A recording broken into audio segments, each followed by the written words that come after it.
Hello दोस्तों, मैं ओम झाझड़िया।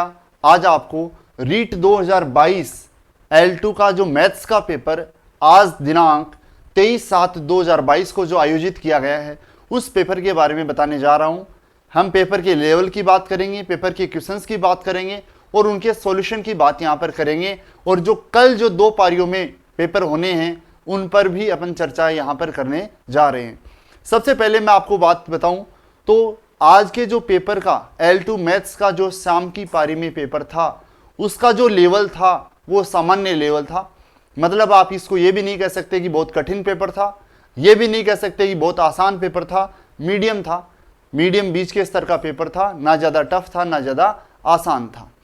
अगर सबसे बड़ी यहाँ पर मैं आपको खुशी की बात अगर बताऊँ तो वो ये है कि जो ये पेपर है इस पेपर में आपको 21 क्वेश्चंस मैथ के पूछे गए थे, 9 शिक्षण विधियों के थे, टोटल 30 क्वेश्चंस थे। मैथ्स के जो 21 क्वेश्चंस थे उनमें से 10 क्वेश्चंस 10 प्रश्नों में सेम टू सेम अपनी जो सीट्स में हैं क्वेश्चन सेम डिटो, जिनमें केवल एक वर्ड भी चेंज नहीं हुआ, एक संख्या भी चेंज नहीं हुई, वो सेम के सेम 10 क्वेश्चंस आपसे पेपर में पूछे गए हैं। ये सबसे बड़ी और सबसे खुशी की बात यहां पर है कि जो क्वेश्चंस अपन पढ़ रहे हैं या जो क्वेश्चंस मैंने आपको बताए हैं सीट में, आपको जो ऐप पर मैंने आपको सीट्स डाली हैं या टेलीग्राम चैनल पर डाली हैं या किसी भी माध्यम से आपने पीडीएफ ली है, उन पीडीएफ में मैं आपको फुल प्रूफ क्वेश्चन नंबर के साथ बताऊंगा कि ये क्वेश्चंस आपको पेपर में पूछे गए हैं। आप इनको देख सकते हैं और इनको सॉल्यूशन भी कर सकते हैं। अपन यहाँ पर इनका सॉल्यूशन भी करेंगे, पर बड़ी बात ये यहाँ पर है कि 10 प्रश्नों में 10 प्रश्नों में एक संख्या भी चेंज नहीं हुई और सेम टू सेम क्वेश्चंस आपसे एग्जाम में पूछे गए हैं। बहुत ही खुशी की बात है। अपन आगे बढ़ते हैं। अपन बात कर रहे थे पेपर का लेवल। पेपर का लेवल सामान्य स्तर का है और सामान्य स्तर में ठीक क्वेश्चंस आपसे पूछे गए हैं। हाँ, यहाँ पर ये जरूर है जैसे जो 3D का जो पोर्शन है, 2D का जो पोर्शन है उसमें से कम क्वेश्चंस पूछे गए हैं, या आप ये कह सकते हो जैसे प्रायिकता का भी इजी क्वेश्चन पूछा गया है, तो किसी टॉपिक में से टफ तो किसी में से आसान क्वेश्चंस आपसे पूछे गए हैं। इस पेपर की जो फोटो प्रति है वो आप टेलीग्राम चैनल, अपना जो टेलीग्राम चैनल है मैथ्स विथ ओम झाझड़िया के नाम से, टेलीग्राम चैनल जो है वो मैथ्स विथ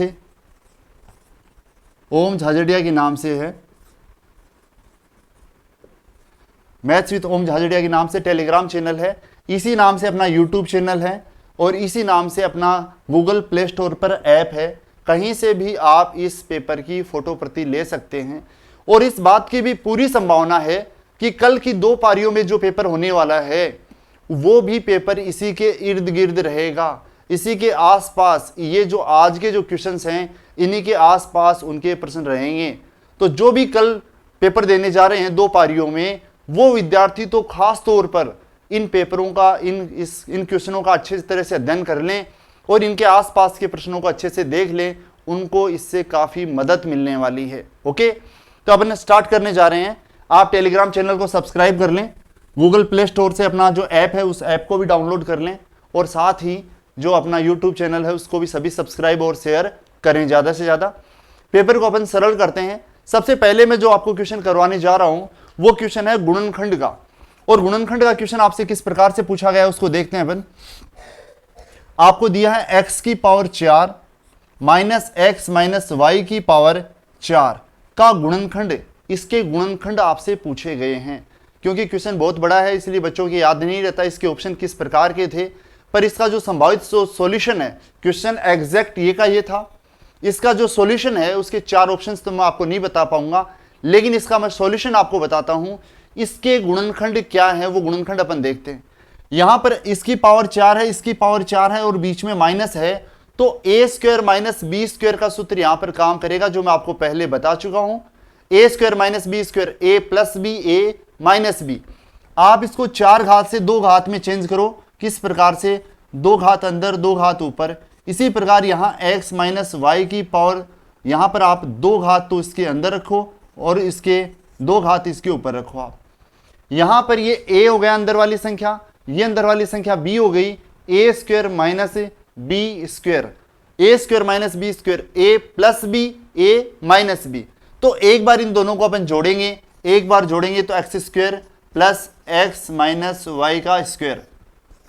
एक बार अपन ने इन दोनों को जोड़ दिया, दोनों को एक बार दोनों को घटाएंगे तो x square minus x minus y का होल स्क्वायर। इस प्रकार एक बार जोड़ दिया, एक बार घटा दिया। अब इसको आप थोड़ा और आगे सरल कर सकते हो। कैसे? ये x माइनस वाई का होल स्क्वायर, इसको खोल दो आप दोनों में। इसमें जब आप खोलोगे तो x square plus y square minus का 2xy, एक्स माइनस वाई का होल स्क्वायर का सूत्र लगा दिया अपन ने यहां पर जब इसको सरल करेंगे तो एक्स स्क्वायर और एक्स माइनस वाई का होल स्क्वायर होता है क्या? X square plus y square minus का 2xy, लेकिन कोष्टक के बाहर माइनस है इसलिए ये माइनस हो जाएगा, ये भी माइनस हो जाएगा और ये निशान प्लस हो जाएगा, अंदर के निशान चेंज हो जाएंगे। अब थोड़ा सरल और होता है तो आप सरल करके लिख दें इसको। एक्स स्क्वायर और एक्स स्क्वायर जुड़ेंगे तो 2x स्क्वायर हो जाएंगे प्लस वाई स्क्वायर माइनस का 2xy, और यहां पर देखें आप तो एक्स स्क्वायर से एक्स स्क्वायर कैंसिल, तो बचेगा क्या? 2xy माइनस का वाई स्क्वायर बचेगा और ये आपका सॉल्यूशन हो जाएगा। इसके ये गुणनखंड फैक्टर आपको प्राप्त हो जाएंगे। ये इसका था पहला क्वेश्चन आज के पेपर का। दूसरा क्वेश्चन देखिए किस प्रकार से था। दूसरा क्वेश्चन इजी क्वेश्चन था, किस प्रकार से है देखिए। दो संख्याओं का योगफल 22, दो संख्याएं हैं उनका योगफल तो 22 है और उनके वर्गों का योगफल 404 हो तो दोनों संख्याओं का गुणनफल क्या होगा? दो संख्याएं हैं, दोनों संख्याओं का योगफल तो है वो 22 और उनके वर्गों का योग, वर्गों का जो योग है वो आपको बता रखा है 404। तो संख्याओं का अपने को ज्ञात करना है क्या? गुणनफल ज्ञात करना है। ये गुणनफल अपने को ज्ञात करना है। इस पर आधारित क्वेश्चंस मैं आपको करवा चुका हूं, सीट में है भी, एग्जैक्ट ये नहीं है लेकिन इस पर आधारित क्वेश्चंस हैं। यहां पर दो बातें हैं, या तो आप इसको समझ के कर सकते हो या आप इसको सूत्र के द्वारा भी कर सकते हो। समझ के अपन करें तो ऐसी कोई भी दो संख्याएं जिनका योग 22 हो, आप देखो दो संख्या 18 और 4 भी हो सकती हैं, 16 और 6 भी हो सकती हैं, कोई भी हो सकती हैं, लेकिन उनके वर्गों का योग 404 होना चाहिए। वर्गों का योग 404 तो तब होगा जब दो संख्या 20 और 2 हो। 20 और 2 का योग होता है 20 और 2 22, 20 का स्क्वायर होता है 400, 2 का स्क्वायर होता है 4, दोनों का योग 404 हो जाएगा। मतलब ऐसी दो संख्याएं 20 और 2 हैं जिनका योग 22 है, उनके वर्गों का योग 404 है। आपसे उन दोनों का गुणा पूछा है तो 20 दूनी 40 हो जाएगा, ये इनका गुणनफल आ जाएगा। ये तो इसका सीधा तरीका है, आप समझ के कर सकते हो। अगर आपसे इस तरीके से नहीं हो रहा, उस स्थिति में आप सूत्र का प्रयोग करेंगे और यहां पर कौन सा सूत्र?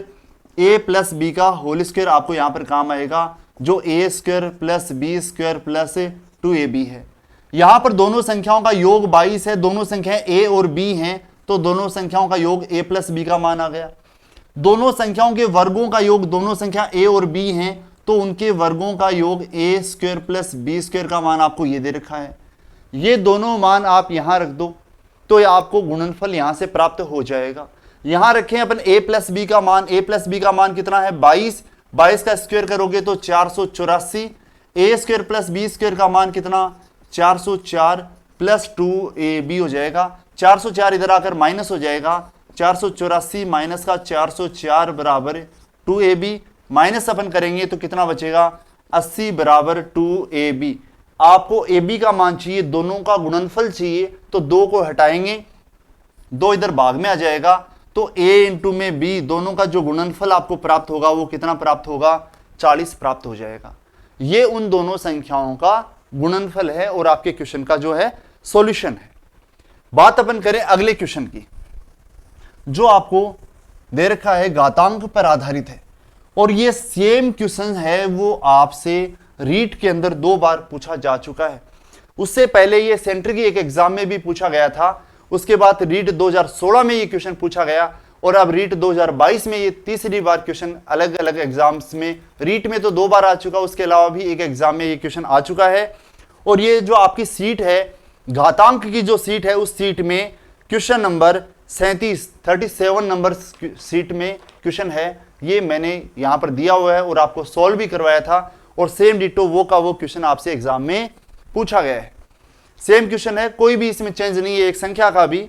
अगर क्वेश्चन की मैं बात करूं तो क्वेश्चन देखिए किस प्रकार से है, √3 की पावर 5 इंटू में 9 की पावर 2 बराबर 3 की पावर x इंटू में 3√3। तो यहां पर आपसे x का मान पूछा गया है, वो x का मान अपने को बताना है। दोनों तरफ अगर देखें तो आधार 3 इसमें है, 3 इसमें है, इसमें भी आधार 3 है, ये 3 का स्क्वायर है, इसमें भी आधार 3 है। क्या अपन सभी का आधार 3 बना सकते हैं? आधार समान होंगे तो घात आपस में जुड़ जाएंगी और घात में x का मान है वो उस x का मान आपको पता चल जाएगा। देखिए अपन सरल करते हैं, यहां पर √3 का मतलब होता है 3 की पावर 1/2 और पावर 5 पहले से ही है, तो √3 की पावर 1/2 और 5 घात से घात कोष्टक खोलेंगे तो घात से घात आपस में गुणा होंगी, इंटू में ये 3 की पावर 9 जो होती है वो 3 की पावर 2 होती है, उसकी पावर 2 पहले से है, ये 3 की पावर x है, ये 3 की पावर 1 है और √ का मतलब 3 की पावर कितनी है 1/2 है। सभी में आपने आधार को समान बना लिया है, आधार को 3 कर लिया है। अब सरल करेंगे, जब ये कोष्टक खोलेंगे तो 3 से 3 गुना होगा, 2 से 2 गुना होगा, तो घात कितनी हो जाएगी 3 की पावर 2 गुना 2 में हो जाएगी यहां पर कितनी 4। अब इन दोनों में देखो आप दोनों का आधार कितना है 3, अगर इन दोनों का आधार 3 है तो घात जुड़ेगी 4 में, ये 5/2 मतलब 2.5 जोड़ेंगे तो 6.5 घात हो जाएगी। यहां पर इन दोनों का आधार 3 है, घात जुड़ेगी 4 और 2.5 जुड़ेंगे तो 6.5 हो जाएंगे। इधर देखेंगे तो 3 की पावर x प्लस 1 प्लस आधा मतलब 1.5 ये जुड़ेगा। ये दोनों संख्याएं आपस में बराबर हैं, दोनों का आधार भी बराबर है, तो दोनों की घात भी बराबर होगी और घात बराबर होगी तो ये घात इसके बराबर होगी, मतलब x प्लस 1 से ही 1/2 बराबर होगा 6 से ही 1/2 के बराबर होगा। ये 1.5 उधर जाकर माइनस हो जाएगा और 6.5 में से 1.5 माइनस करेंगे तो जो x का मान आएगा वो कितना आपको प्राप्त होगा, यहां से 5 मान आपको यहां से प्राप्त हो जाएगा। ये सेम डिटो क्वेश्चन अपनी सीट में है, घातांक की सीट में क्वेश्चन नंबर 37 पर आप इसको देख सकते हैं, सरल कर सकते हैं। यहां पर उसके बाद आगे बढ़ते हैं अपन, देखिए अगले क्वेश्चन पर चलते हैं किस प्रकार से आपको पूछा गया है।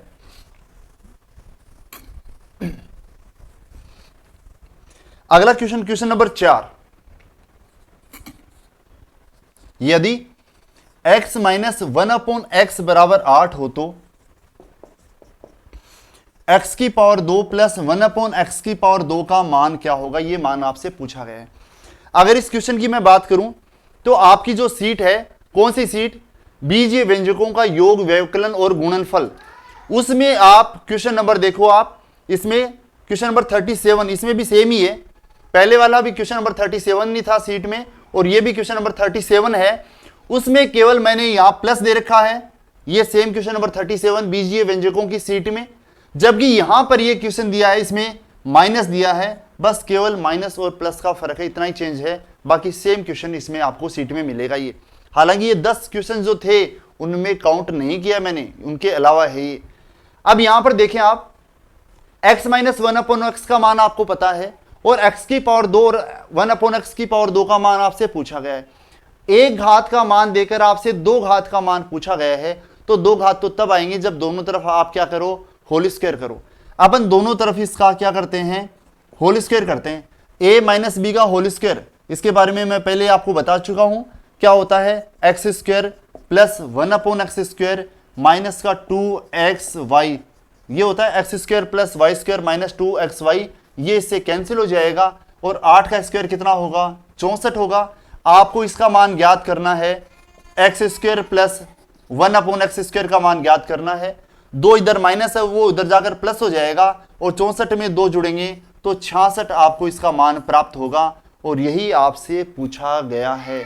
बहुत इजी क्वेश्चन है और सेम क्वेश्चन आपकी सीट में है, वही 37 नंबर क्वेश्चन बीजीय व्यंजकों की सीट में है, केवल माइनस और प्लस का फर्क है, सेम डिटो क्वेश्चन आपसे पूछा गया है।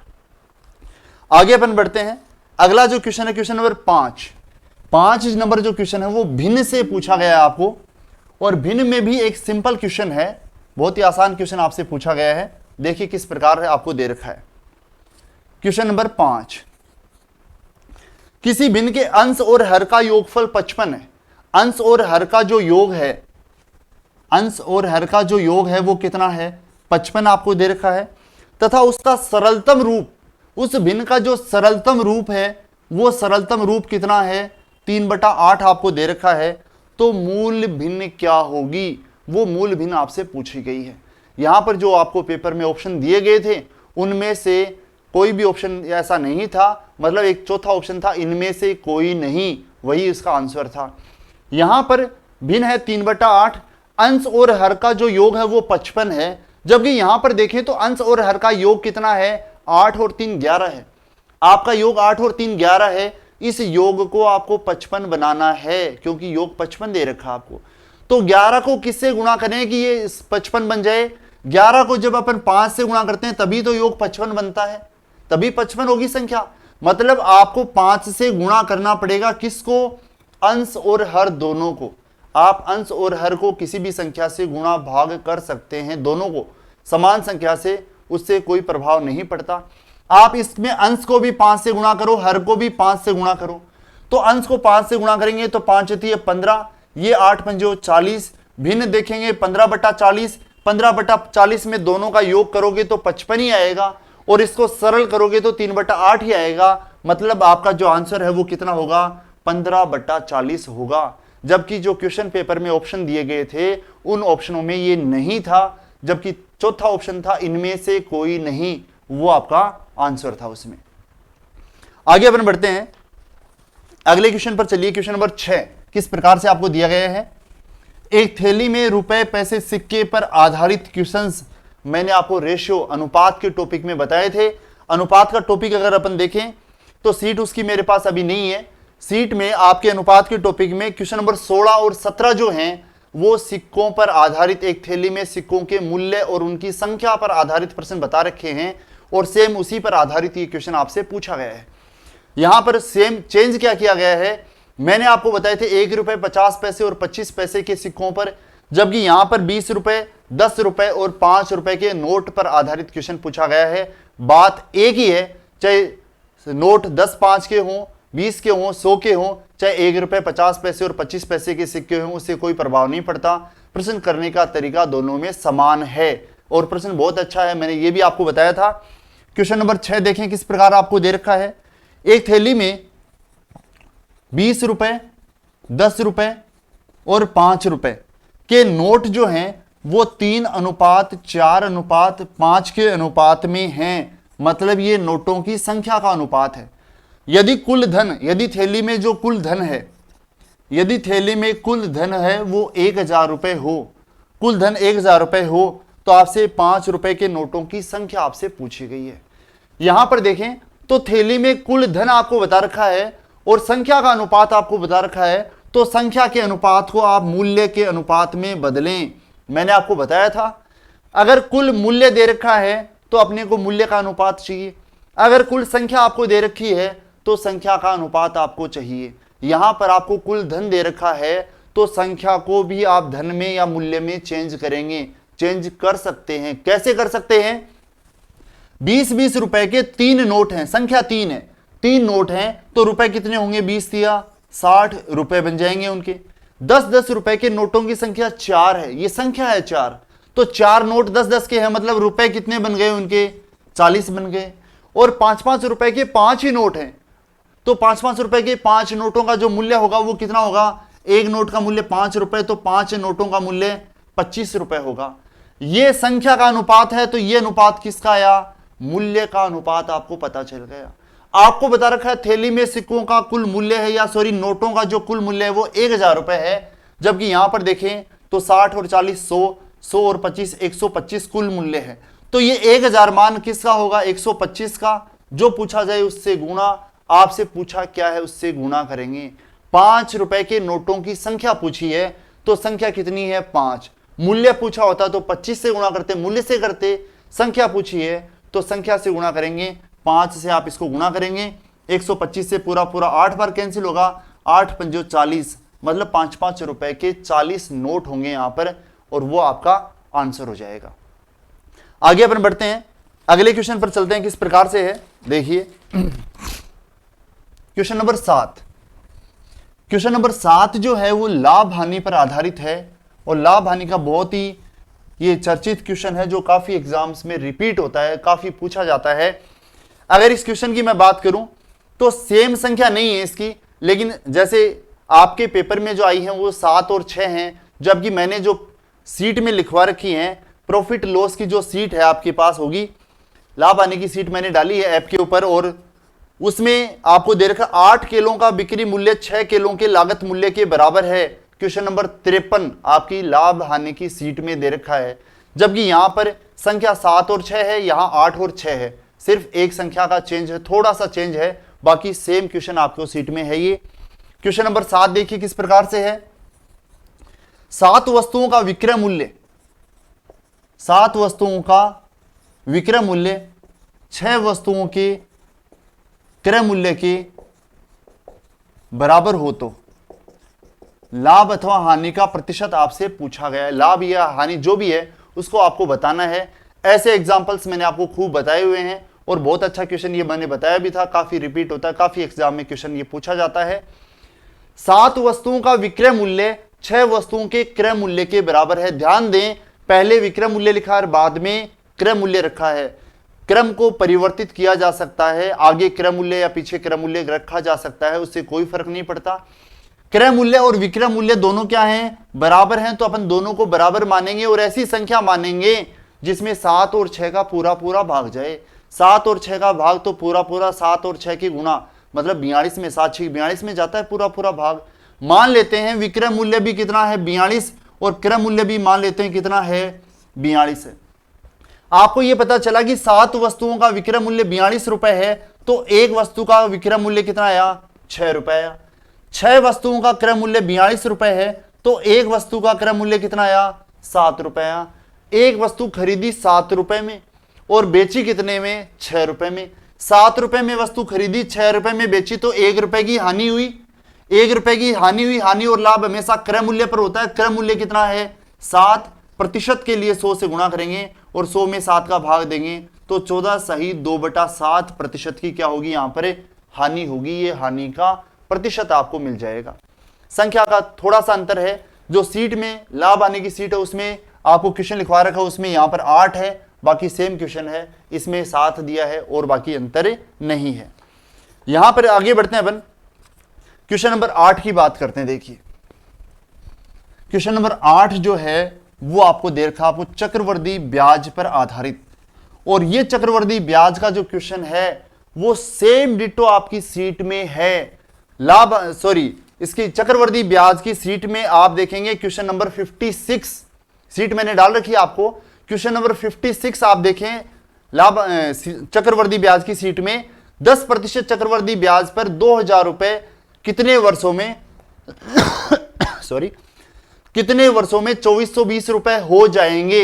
ये क्वेश्चन नंबर आपका लिखा है 56 सीट में, चक्रवृद्धि ब्याज की सीट में, जबकि यहां पर भी सेम यही क्वेश्चन है। क्वेश्चन नंबर 8 देखिए क्या क्वेश्चन है, 2000 रुपए जो हैं चक्रवृद्धि ब्याज की 10% की दर से कितने समय में कितने हो जाएंगे 2420 रुपए हो जाएंगे। मतलब ये क्या है मिश्रधन, ये क्या है मूलधन।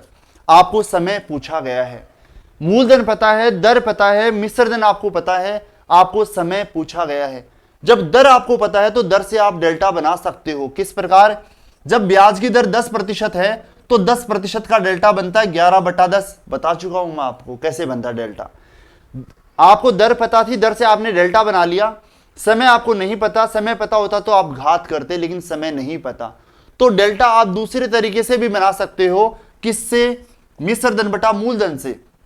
मिश्रधन क्या है यहां पर 2420, मिश्रधन 2420, जबकि मूलधन कितना है 2000। मिश्रधन में मूलधन का भाग देते हैं, वो भी क्या होता है डेल्टा ही होता है। बता चुका हूं मैं आपको।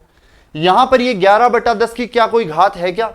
ये 11/10 की कोई घात नहीं है, लेकिन जब इसको सरल करेंगे तो ये 11/10 की घात जरूर बनेगी, हमेशा बनेगी। इसको सरल करेंगे 0 से 0 और 2 का भाग जाता है, 2 का भाग देंगे तो 121/100। क्या ये 11/10 की घात बन गई? कितनी घात बनी? 2 घात। 11/10 की 2 घात करेंगे तो 121/100 आपको मिलेगा। 2 घात करने पर मिला है, इसका मतलब समय यहां पर कितना होगा 2 वर्ष होगा, वो आपका आंसर हो जाएगा। सेम डिटो क्वेश्चन आपकी सीट में है और आपको मैंने सोल्व करवाया हुआ है। सॉरी, आगे अपन बढ़ते हैं। चक्रवृद्धि ब्याज के क्वेश्चन के बाद अगला जो प्रश्न आपको दिया गया है वो साधारण ब्याज पर दिया गया है।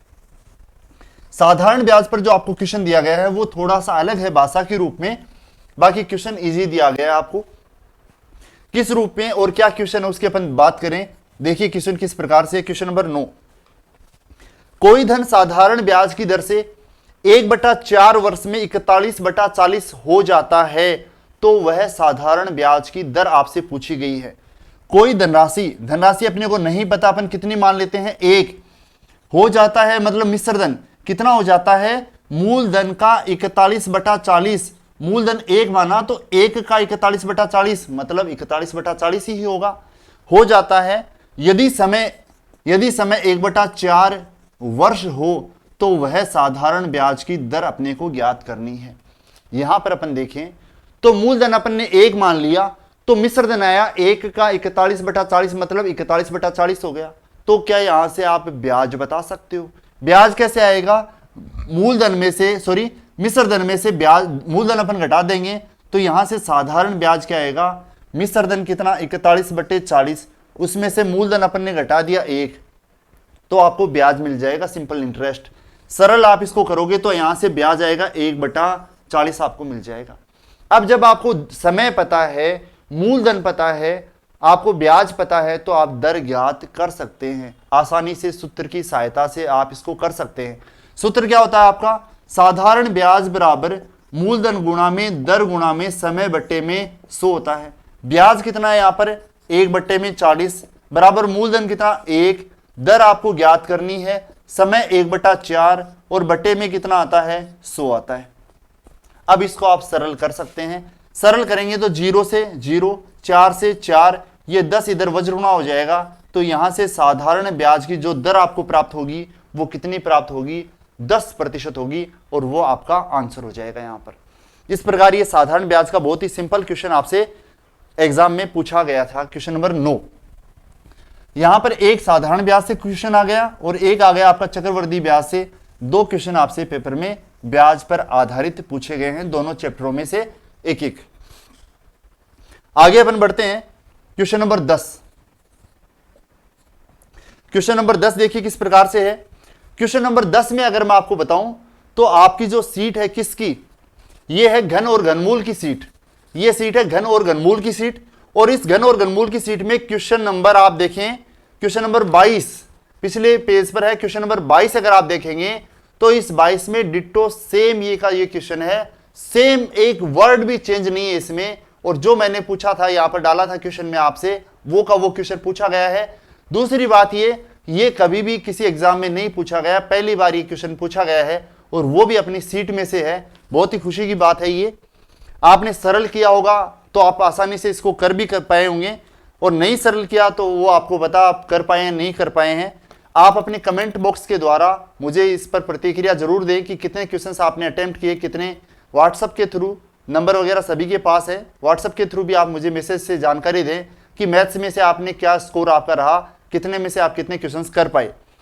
देखिए क्वेश्चन नंबर 10, उसकी मैं बता रहा था आपको, सेम क्वेश्चन पूछा गया है, वह न्यूनतम संख्या जिसे 1800 से गुणा करने पर एक पूर्ण घन संख्या प्राप्त हो, उसके अंकों का योगफल क्या होगा, वो आपसे पूछा गया है।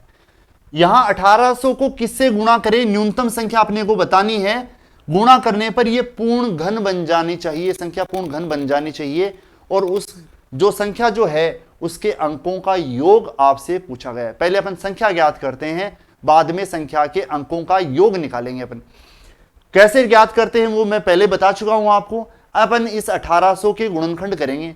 1800 के अपन गुणनखंड करते हैं तो किस प्रकार से करेंगे, जैसे यहां 2 का भाग दिया तो कितनी बार जाएगा 900, फिर 2 का भाग दिया तो 450, फिर 2 का भाग दिया तो 225, फिर 3 का भाग देंगे तो 3 7 21, 3 5 15, 3 का भाग देंगे तो यहां पर कितना हो जाएगा 25 आ जाएगा, फिर 5 का भाग देंगे 5 बार जाएगा, फिर 5 का भाग देंगे 1 बार जाएगा।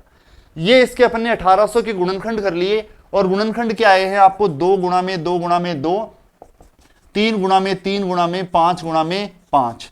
क्या यहां पर 3 संख्याओं के समान संख्याओं के जोड़े बन रहे हैं, क्योंकि पूर्ण घन में संख्या 3 बार गुणा होती है तो 3-3 समान संख्याओं के जोड़े होने चाहिए। यहां पर देखें तो इनका एक जोड़ा 2-2 का तो बन गया, 3-3 का जोड़ा भी नहीं बना और 5-5 का जो भी जोड़ा यहां नहीं बना। 3-3 अंकों का, समान अंकों का जोड़ा बनना चाहिए।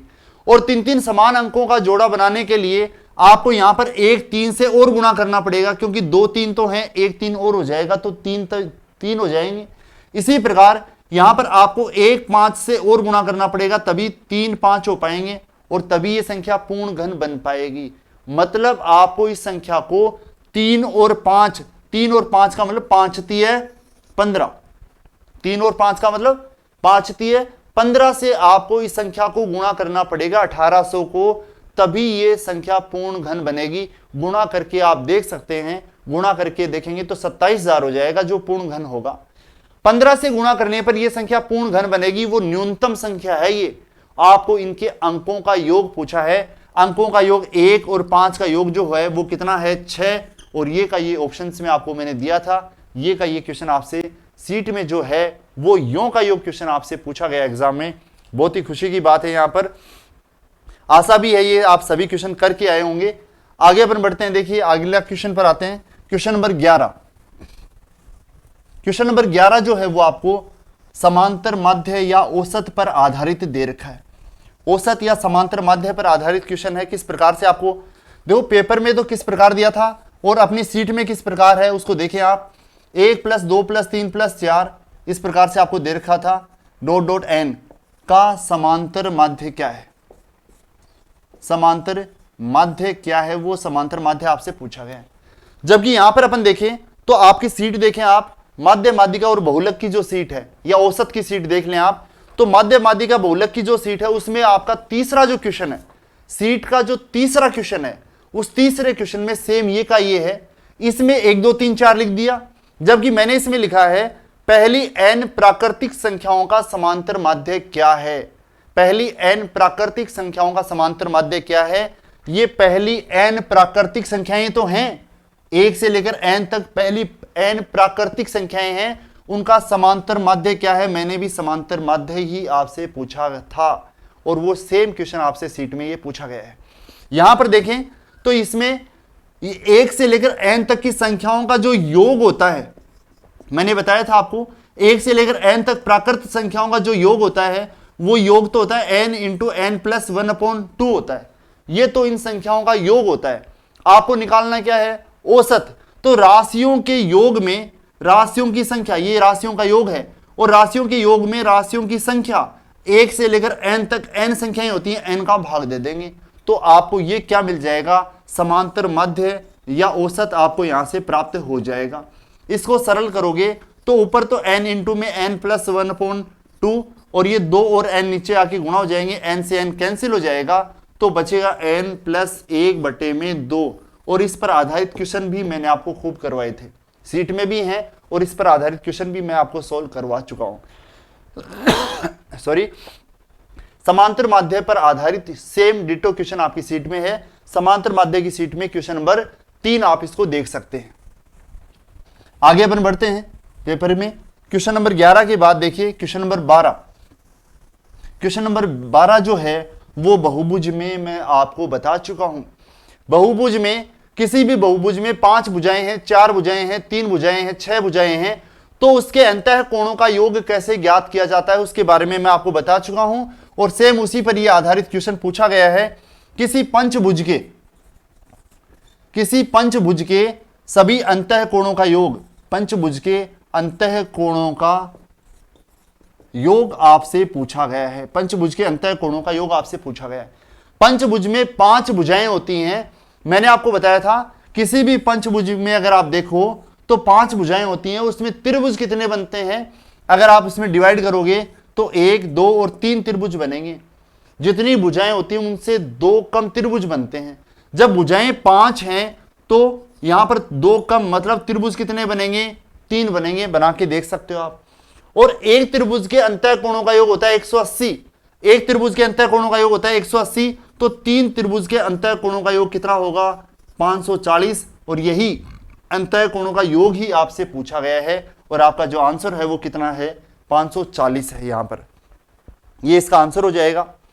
नेक्स्ट अपन आगे बढ़ते हैं। क्वेश्चन नंबर 13 देखिए किस प्रकार से आपको दे रखा है। क्वेश्चन नंबर 13, क्वेश्चन नंबर 13 में क्या है, प्रायिकता पर आधारित क्वेश्चन है क्वेश्चन नंबर 13। और प्रायिकता पर आधारित बहुत ही आसान क्वेश्चन आपसे दिया गया है और अपनी जो सीट है उस सीट में दूसरा ही क्वेश्चन है। आपकी प्रायिकता की जो सीट है उस सीट में एक दूसरा ही क्वेश्चन है ये, जो आसान, बहुत ही आसान क्वेश्चन आपसे पूछा गया है। उसमें मैंने लिखा दूसरा क्वेश्चन, उस घटना की प्रायिकता क्या होगी जो घटित नहीं हो सकती। उस घटना की प्रायिकता क्या होगी जो घटित नहीं हो सकती। जो घटना घटित नहीं हो सकती उसकी प्रायिकता सदैव शून्य होती है, वो मैं आपको पहले ही बता चुका हूं। जबकि यहां पर जो क्वेश्चन पूछा गया है वो क्या है, एक पासे को फेंका जाने पर, एक पासे को फेंका गया तो उसमें 6 से बड़ा अंक आने की प्रायिकता क्या होगी। 6 से बड़ा अंक आने की प्रायिकता, पासे में 1 से लेकर 6 तक 6 ही अंक होते हैं, तो 6 से बड़ा अंक कैसे आ सकता है। 6 से बड़ा अंक आने की कोई संभावना नहीं होती क्योंकि अंक 6 तक ही होते हैं। तो इस बात की, इस घटना की जो प्रायिकता होगी वो कितनी होगी, शून्य होगी, और वही अपना आंसर होगा। एक असंभव घटना की प्रायिकता सदैव शून्य और एक निश्चित घटना की प्रायिकता सदैव 1 होती है। सीट में साफ साफ लिखा है, मैंने ऊपर नोट्स में पॉइंट्स में लिखा है ये। आगे अपन बढ़ते हैं क्वेश्चन नंबर 14। क्वेश्चन नंबर 14 जो है वो थोड़ा सा अलग आपसे पूछा गया है। यहां पर क्वेश्चन नंबर 14 जो है वो थोड़ा सा अलग हटके पूछा गया है। इस प्रकार के क्वेश्चंस की आशा यहां पर नहीं थी, वो थोड़ा सा अलग है। देखिए किस प्रकार से उसको सोल्व मैं आपको करवा रहा हूं। एक वर्त की त्रिज्या 6 सेंटीमीटर है, केंद्र से 10 सेंटीमीटर दूर स्थित एक वर्त है, यह वर्त का केंद्र है, और केंद्र से 10 सेंटीमीटर दूर स्थित कोई बिंदु P है, और केंद्र से दूरी कितनी है इसकी, 10 सेंटीमीटर दूर है। यह वर्त का केंद्र इस बिंदु P से 10 सेंटीमीटर दूर स्थित है। वर्त के केंद्र से 10 सेंटीमीटर दूर स्थित बिंदु P से वर्त पर एक स्पर्श रेखा खींची गई है। इस स्पर्श रेखा, यहां से वर्त के ऊपर एक स्पर्श रेखा खींची गई है, वर्त पर एक स्पर्श रेखा सीधी खींचते थोड़ी सी,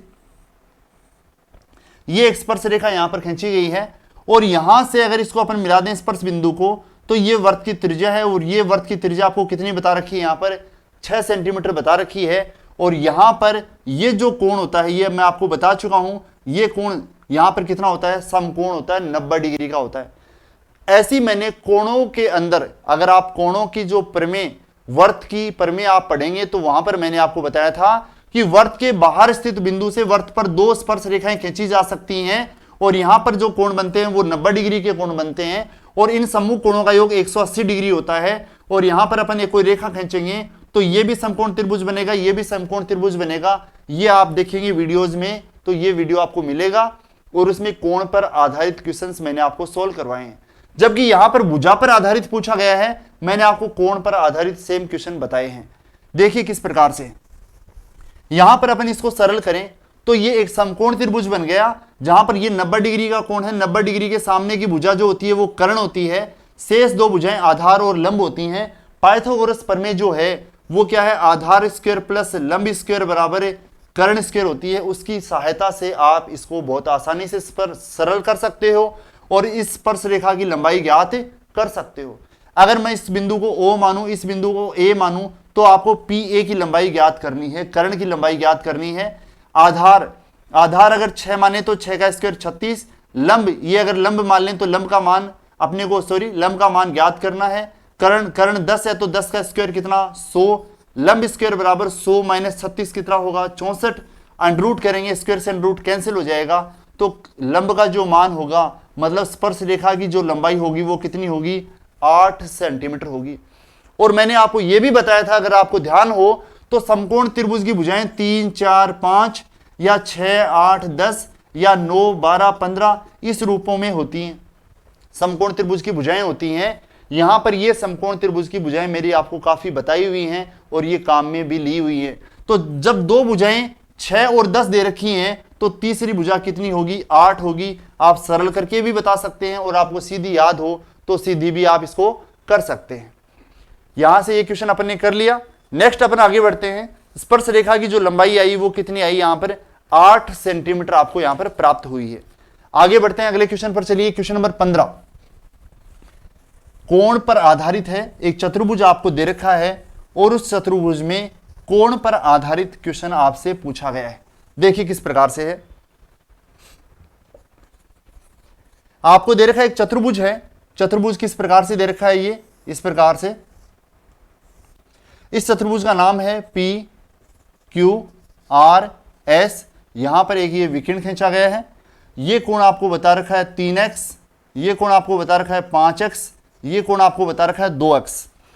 साथ में इस पी क्यू आर एस चतुर्भुज में आपको बताया गया है कि पी क्यू भुजा और एस आर भुजा जो दोनों है वो समानांतर हैं, तो कोण एस पी क्यू का मान आपको यहां पर ज्ञात करना है। एस पी क्यू का मान आपको यहां पर ज्ञात करना है।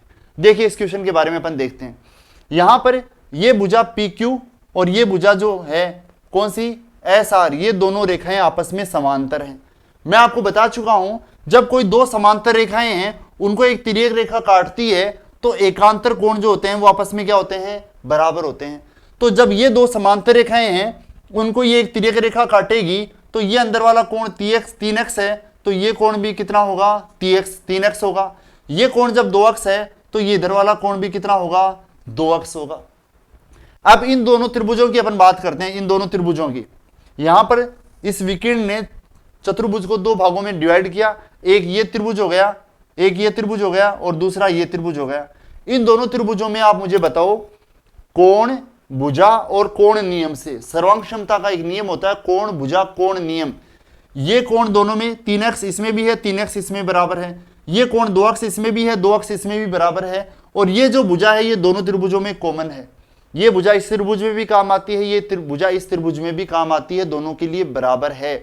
तो कोण भुजा कोण, कोण भुजा कोण नियम से, कौन से नियम से, ए सर्वांग क्षमता नियम से, ये दोनों के दोनों त्रिभुज कैसे हैं, सर्वांगक्षम हैं। मतलब दोनों की संगत भुजाएं और संगत कोण आपस में बराबर होंगे। संगत कोण आपस में बराबर होंगे, ये दो कोण इन दोनों कोणों के बराबर हैं, तो ये 5x कोण ये भी इसके बराबर होगा। मतलब ये कोण भी कितना होगा 5x का होगा।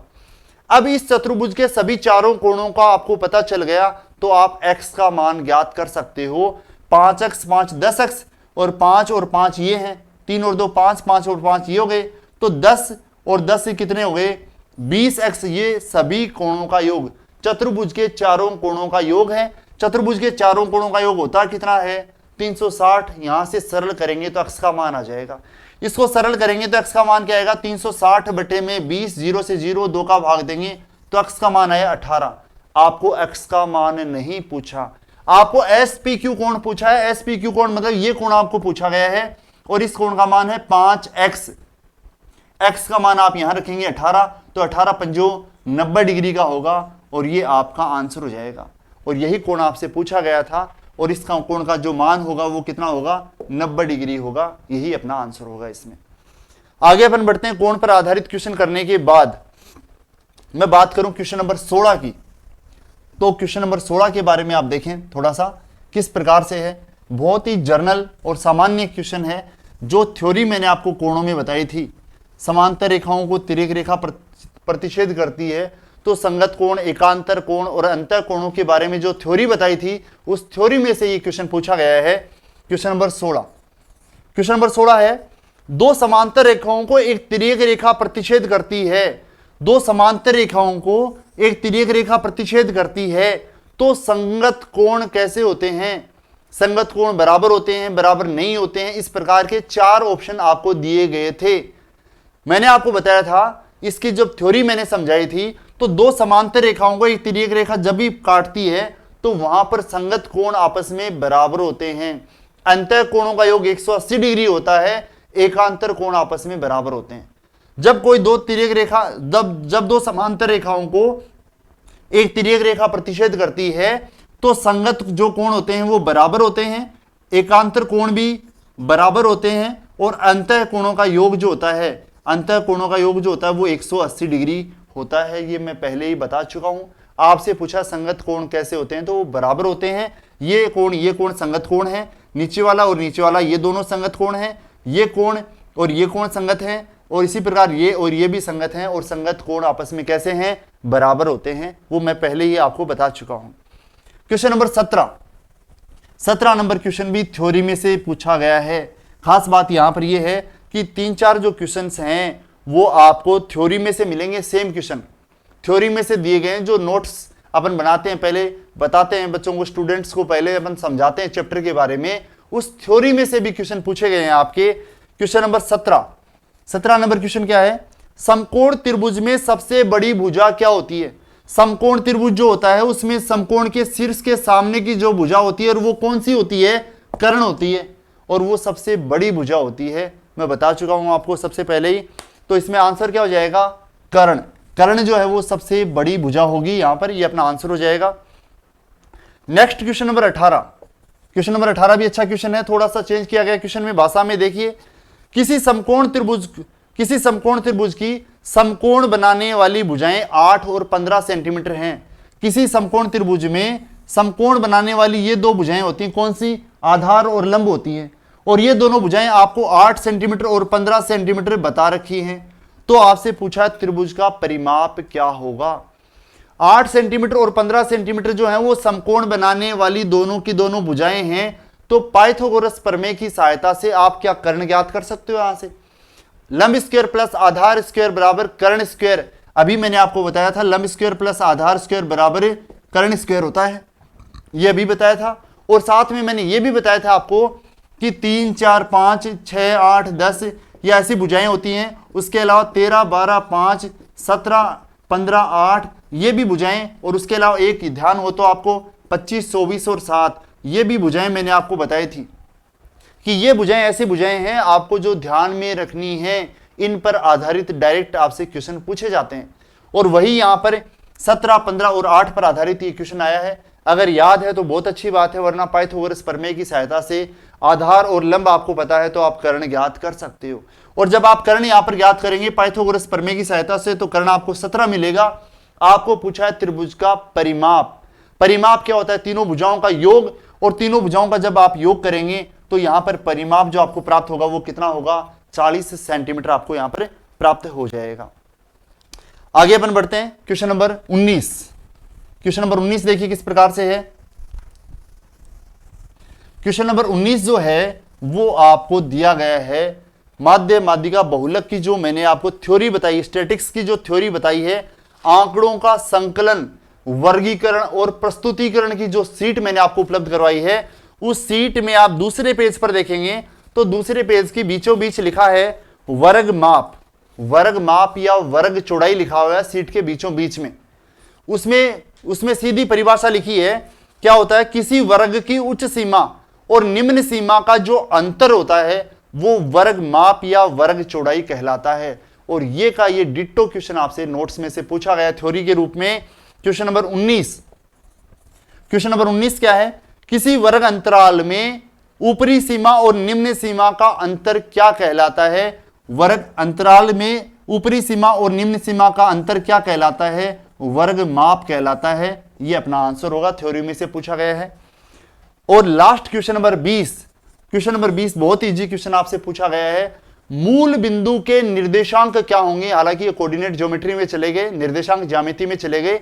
निर्देशांक ज्यामिति अपने सिलेबस में नहीं है, क्वेश्चन थोड़ा सा बाहर से ही मैं कह सकता हूं। यहां पर मूल बिंदु के निर्देशांक आपसे पूछे गए हैं, और मूल बिंदु के जो निर्देशांक होते हैं वो 0, 0 होते हैं। बच्चे को पता है इस बात का। अगर जिसने जो 6ठी, 7वीं, 8वीं, 9वीं, 10वीं क्लासों में है वो बच्चे बता सकते हैं, लेकिन आप लोग इसके टच में है नहीं है वो बात अलग है, क्योंकि अपन जनरली इसको ज्यामिति को, निर्देशांक ज्यामिति को अपन नहीं पढ़ते हैं। लेकिन आप इसको ध्यान रख लें, अगले वाले पेपर जो कल जो 2 पेपर होने वाले हैं उन पेपरों में भी इस पर आधारित क्वेश्चन आपसे पूछा जा सकता है। पहले हमेशा x का मान लिखा जाता है, बाद में हमेशा y का मान लिखा जाता है, और मूल बिंदु में x और y के दोनों मान जो होते हैं वो 0, 0 होते हैं। ये मूल बिंदु के निर्देशांक होते हैं। ये 20 क्वेश्चंस थे जो आज के पेपर में पूछे गए थे। एग्जैक्ट ये क्वेश्चंस हैं। और सीट की मैं बात करूं तो 10 क्वेश्चंस दो हैं वो सेम डिटो आपकी सीट में है। उसके अलावा मैं बात करूं तो क्वेश्चन नंबर 1, 2 और 3, 4 क्वेश्चंस ऐसे हैं जिनमें थ्योरी में से पूछे गए हैं, और वो भी सेम आपको नोट्स में से मिलेंगे। इस प्रकार ये आपका पेपर पूछा गया था। पेपर जो आज देके आए हैं वो अपना आंसर की मिला सकते हैं, इसके माध्यम से आंसर्स आपको याद होंगे आप क्या करके आए हैं। बाकी पेपर तो आप लोगों को नहीं मिला, लेकिन ओमर सीट की प्रति जो आपको एक कॉपी तो मिली है। आपको ध्यान है किस क्वेश्चन में आप क्या करके आए हैं, वहां से आपको थोड़ा सा इसका आइडिया हो जाएगा। लेकिन खास बात यह है कि कल के जो 2 पारियों के पेपर होने हैं उन विद्यार्थियों को इससे बहुत फायदा मिलेगा। आप इसको अच्छे से देखें, इन सभी प्रश्नों को अच्छे से सरल करें, इनके आसपास इन पर आधारित प्रश्न आपसे काफी पूछे जाने की संभावना बहुत ज्यादा बढ़ गई है। जैसे ये क्वेश्चन है, या ये थ्योरी के जो क्वेश्चंस हैं, या प्रायिकता के जो क्वेश्चंस हैं, इनके आसपास के प्रश्नों को आप सभी समकोण त्रिभुज पर आधारित है, चक्रवर्ती व्यास पर आधारित है, सभी प्रश्नों को आप अच्छे से देख लें और उनके आसपास के प्रश्नों को भी देख लें। उन पर आधारित क्वेश्चन आपसे पूछे जाने की पूरी संभावना है। कल का पेपर भी आ जाता है, उसको अपन देख लेते हैं और उसको भी अपन सॉल्व करेंगे। अपन अगली क्लास में मिलते हैं। कल जो एग्जाम देने जा रहे हैं सभी विद्यार्थी, उनको मेरी ओर से हार्दिक शुभकामनाएं। सभी को बेस्ट ऑफ लक। अच्छे से अच्छा पेपर आप सरल करके आएं और कल अपन मिलते हैं। इस पेपर के बारे में आपकी कोई भी क्वेरी हो तो वो आप मुझे कमेंट बॉक्स में कमेंट डाल सकते हैं, पूछ सकते हैं।